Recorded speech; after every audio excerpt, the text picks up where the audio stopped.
Having a joyful and successful life overrated? I don't know. But what I do know is that if you want to change your life, if you want to have a different way of being and shift into a new paradigm, then you have to change the inner game within the mind and within the heart. That is how you shift into having a joyful and successful life, or shift into the life that you desire. It's also how you unlock your potential and have more access in your life. So if you want some steps onto how to actually do that, some practical steps on how to make that happen, is first taking accountability, taking an honest look at the routines and rituals that are keeping you from being who you want to be. If we think about a pro athlete for a moment, there's a certain standard they hold themselves at. They eat a certain way, they work out a certain amount of times a day. If we're thinking about someone that's really great in relationships, they talk a certain way to their people. They go out of their way to do certain things.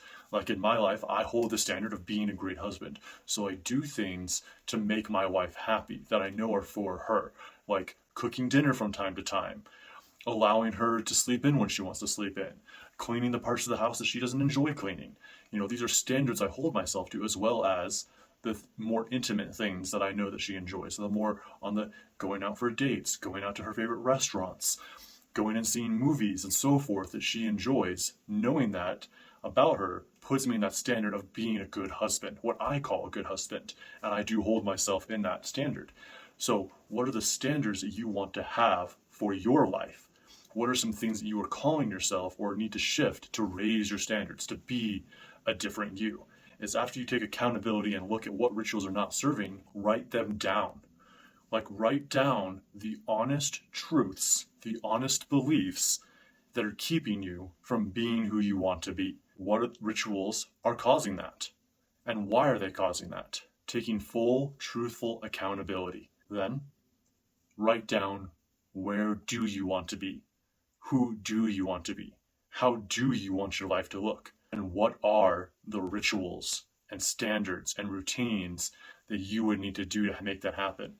Write that down as well. Write down the very first step that you need to do to make that happen. The first easiest step, the next right step for you.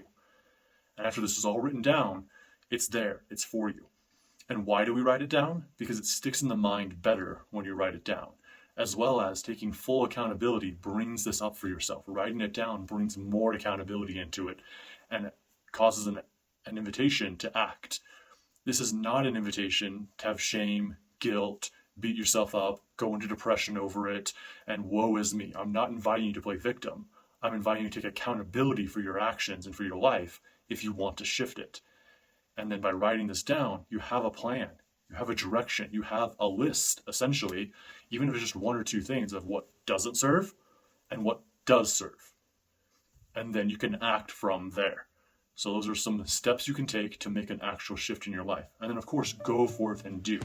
For even the greatest guru in the entire world cannot take a single step for you. The greatest teacher, the greatest master, the greatest of anything you can think about cannot take a single step or a single action for you. All right, hope you're having an awesome day. As usual, there's some videos popping up if you want to watch more stuff like this or go do a breath work or something like that to help awaken you more. Because breath work does awaken the mind. It shifts you out of your body, out of your thoughts, out of your personality, and allows you to be more than who you really are. So remember, you are the captain of your life, you are the master of your life, and keep being your awesome selves. Peace and love. Namaste, my friends.